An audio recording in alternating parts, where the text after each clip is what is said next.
সৰু সুৰা মানে সৰু সুৰা নহয়, মানুহৰ জীৱনত প্ৰভাৱ পেলাব পৰা কাম, বিশেষকৈ দৰিদ্ৰ আৰু মধ্যবিত্ত সমাজখনলৈ সকাহ দিয়াৰ কাম। বহুদিনৰ পৰা মই দুটা ঘোষণা কৰিছিলোঁ। এটা হৈছে যিসকলে 2025 চনত ডিগ্ৰী বা স্নাতক পৰীক্ষা পাছ কৰিছে তেওঁলোকে যাতে ভৱিষ্যত জীৱনৰ প্ৰতি বাবে সাজু হ'ব পাৰে, অন্তত এটা বছৰৰ বাবে আমি তেওঁলোকক মাহেলী 2500 টকাৰ এটা সৰু প্ৰেৰণামূলক ভাত্তা আগবঢ়াম। ইয়াৰ কাৰণ কি? ডিগ্ৰী পাছ কৰাৰ পিছত দেউতা মাক টকা খুজিবৰ বাবে আমি ভাল নাপাওঁ, কিন্তু লগে লগে চাকৰি এটাও নাপাওঁ। এটা বছৰ নিজক প্ৰস্তুত কৰিবৰ বাবে লাগে। এই নতুন আঁচনিখন যোৱা 1 তাৰিখে আৰম্ভ কৰিছোঁ। পৰ্টেল খোলা আছে। 2025 চনত স্নাতক ডিগ্ৰী উত্তীৰ্ণ হোৱা, অসমৰ গভৰ্ণমেণ্ট বিশ্ববিদ্যালয়ৰ পৰা স্নাতক ডিগ্ৰীত উত্তীৰ্ণ হোৱা সকলো যুৱক যুৱতীয়ে মুখ্যমন্ত্ৰীৰ জীৱন প্ৰেৰণা আঁচনিখনৰ বাবে আবেদন জনাব পাৰে। মই আমাৰ যুৱক যুৱতীসকলক এই আঁচনিখনত আবেদন জনাবৰ বাবে আহ্বান জনাম। শ্ৰদ্ধাৰ ৰাইজ, বহুদিনৰ পৰা আলোচনা কৰি আছিলোঁ যে নৰেন্দ্ৰ মোদী ডাঙৰীয়াই আমাক বিনামূলীয়া চাউল দিয়ে, আমি অৰুণোদয় আঁচনি দিওঁ, আৰু মোদী ডাঙৰীয়াই আমাক বছৰত 5 লাখ টকালৈকে বিনামূলীয়া চিকিৎসা গ্ৰহণৰ সুবিধা দিয়ে। ইয়াৰ লগতে মই ঘোষণা কৰিছিলোঁ যে সুলভ মূল্যত আমি অসমৰ ৰাইজক দালি, নিমখ আৰু চেনিও ৰেচন কাৰ্ডৰ জৰিয়তে আগবঢ়াম। বৰ্তমান এই তিনিওটা সামগ্ৰী, দালি 1 কেজি, নিমখ 1 কেজি, চেনি 1 কেজি, অহা 10 তাৰিখৰ পৰা আমি সৰ্বমুঠ 117 টকাত ৰাইজৰ বাবে আগবঢ়াই দিম। কিন্তু 1 জানুৱাৰীৰ পৰা মাত্ৰ 100 টকাতে আমি ৰাইজক 1 কেজি চেনি, 1 কেজি দালি আৰু 1 কেজি নিমখ আমি আগবঢ়াম। এই সুন্দৰ আঁচনিটো অহা 10 নৱেম্বৰ তাৰিখে আমি আৰম্ভ কৰিম। বহুতে মোক জোকায়ো, মিঠাতেল বুলিও জোকালে, কিবা বুলিও জিকালে, কিন্তু মই জোকালেও থমকি নৰওঁ, কাৰণ মই বুজি পাওঁ দৰিদ্ৰ লোকসকলক ইয়াৰ কিমান প্ৰয়োজন আছে। বহুতে ক'লে অৰুণোদয় নালাগে, বিশেষকৈ আমাৰ মিয়া মুছলমান সমাজখনে যোৱা কেইটামান দিনৰ পৰা কৈ আছে যে আমাক অৰুণোদয় নালাগে, কিন্তু কোনেওতো অৰুণোদয়ৰ পৰা আঁতৰি যোৱা নাই। আমাৰ পৰ্টেলতে এটা বুটাম আছে, অপ্ট আউট, অৰ্থাৎ মোক অৰুণোদয় নালাগে, চৰকাৰে মোক অৰুণোদয় দিয়া বন্ধ কৰক। আজিলৈকেতো কোনেও অপ্ট আউট বুটাম ব্যৱহাৰ নকৰিলে। তাৰমানে সামাজিক মাধ্যমত কোৱা আৰু আচলতে কৰাৰ মাজত বহুত পাৰ্থক্য আছে। আজি অৰুণোদয়ে অসমৰ মহিলা সমাজক স্বাধীনতা দিছে, অসমীয়া মহিলা সমাজক এক সন্মান দিছে। ই সাহায্য নহয়, ই অসমৰ মহিলা সমাজৰ প্ৰতি আগবঢ়োৱা আমাৰ সন্মান। এই সন্মানৰ লগতে মোদী ডাঙৰীয়াই বিনামূলীয়া চাউল দিছে। এতিয়া আমি দালি, নিমখ আৰু চেনি দিম। মই সিদিনাখন হিচাপ কৰি চাইছোঁ, অৰুণোদয়, চাউল, দালি, নিমখ, তেল সকলো লগ লাগিলে এটা পৰিয়ালে চৰকাৰৰ পৰা এতিয়া 2000 টকাতকৈও বেছি মাহিলী সকাহ পায়। ই বহুত ডাঙৰ সকাহ। আমি যিসকলে সকলো কথাতে মানুহক উপলুঙা কৰোঁ, তাৰ আমি মূল্য বুজি নাপাওঁ।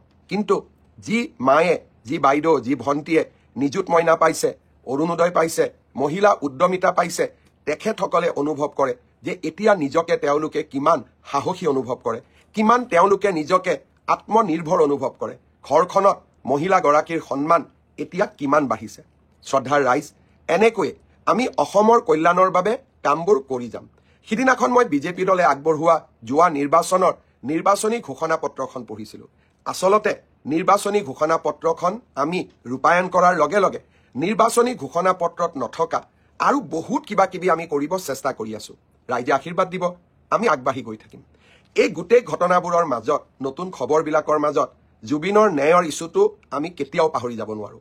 SITয়ে সুন্দৰভাৱে কাম কৰি আছে আৰু SITয়ে ডিচেম্বৰ মাহৰ 10 তাৰিখৰ আগতেই গুৱাহাটীৰ আদালতত চাৰ্জশ্বীট দাখিল কৰিব। আৰু যেনেকৈ আমি ফাৰ্ষ্ট ইনফৰমেশ্যন ৰিপৰ্ট বা FIRত এটা হত্যাৰ ধাৰা সন্নিৱিষ্ট কৰা হৈছিলে, তেনেকৈয়ে মই বিশ্বাস কৰোঁ SITয়ে চূড়ান্ত অভিযোগনামা দাখিল কৰাৰ সময়তো তেওঁলোকে নিজৰ সাহসী আৰু মেধা সম্পন্ন তদন্তৰ ফলশ্ৰুতিৰে এখন সুন্দৰ অভিযোগনামা দাখিল কৰিব। আৰু মই বিশ্বাস কৰোঁ যে অসম পুলিচে এই কাম কৰিব পাৰিব। কেইজনমান মানুহে যিদিনাখনৰ পৰা আমি কৈছোঁ যে আমি হত্যাৰ অভিযোগনামা দিম, তেওঁলোকে বাৰে বাৰে মোক প্ৰশ্ন কৰি আছে, মুখ্যমন্ত্ৰীয়ে কেনেকৈ জানিলে, মুখ্যমন্ত্ৰীয়ে ক'ৰ পৰা জানিলে। অকণমান আপোনালোকে সময় উলিয়াওকচোন। অসম আৰক্ষীয়ে যিখন FIR দিছে আদালতত, সেই FIRখনতে প্ৰথম দিনাখনতেই হত্যাৰ ধাৰা আমি সন্নিৱিষ্ট কৰিছোঁ। আপোনালোকেতো এইবিলাক নাচায়। জুডিচিয়েল কমিশ্যন হ'ল, ছ'চিয়েল মিডিয়াত কিমান থিয়ৰী দিলে, অমুকে ফেশ্বন শ্বুত অংশগ্ৰহণ কৰিছিলে, ৰাজ্য চৰকাৰে এনেকৈ সহায় কৰিছিলে, তেনেকৈ কৰিছিলে। এতিয়াতো জুডিচিয়েল কমিশ্যনত অভিযোগনামা দাখিল কৰিব পাৰে।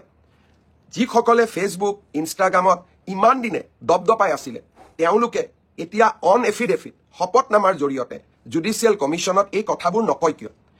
ই জুবিনৰ প্ৰতি শ্ৰদ্ধাঞ্জলি আছিলে নে অসমক নেপাল বনোৱাৰ ষড়যন্ত্ৰ আছিলে? মই ভাবো SITয়ে যিদিনাখনে অভিযোগনামা দাখিল কৰিব তাৰ পিছত সেইসকলক মই প্ৰশ্ন কৰিম যে জুবিনৰ প্ৰতি আপোনালোকে শ্ৰদ্ধাঞ্জলি জনাব বিচাৰিছিলে নে দৰাচলতে অসমখনক নেপাল বনোৱাৰ ষড়যন্ত্ৰ কৰিছিলে? এটা কথা লগত কৈ থওঁ, যিদিনাখনলৈকে মই অসমৰ মুখ্যমন্ত্ৰী হৈ আছো কোনেও অসমক নেপাল বনাব নোৱাৰে। অসম অসম হৈয়ে থাকিব। শ্ৰদ্ধাৰ ৰাইজ, এতিয়া মই নিয়োগলৈকে আহোঁ। যুৱক যুৱতীসকলে অপেক্ষা কৰি আছে। মই এটা এটাকৈ কৈ যাম। সকলো যুৱক যুৱতীয়ে নিৰ্বাচিত যুৱক যুৱতীসকলে মনোযোগেৰে শুনিব।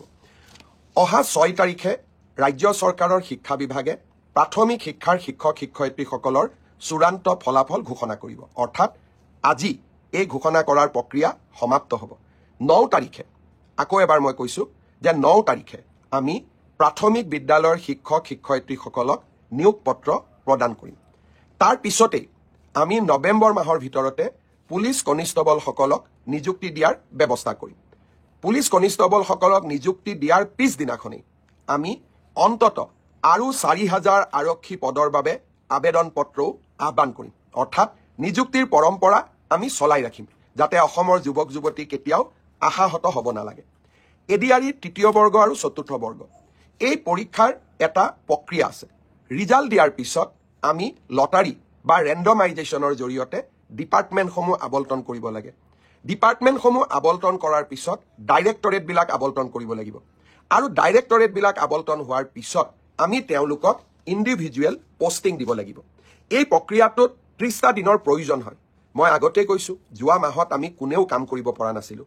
মই চেষ্টা কৰিছোঁ নৱেম্বৰৰ শেষত নহ'লে ডিচেম্বৰৰ প্ৰথম ভাগতে এডিআৰইৰ 4ৰ্থ আৰু 3য় বৰ্গৰ আমি নিযুক্তি পত্ৰসমূহ বিতৰণ কৰিম। প্ৰক্ৰিয়াটো চলি আছে, প্ৰক্ৰিয়াটো চলিব দিয়ক, কাৰণ এই প্ৰক্ৰিয়াটো স্বচ্ছ হোৱাৰ প্ৰয়োজনীয়তা আছে।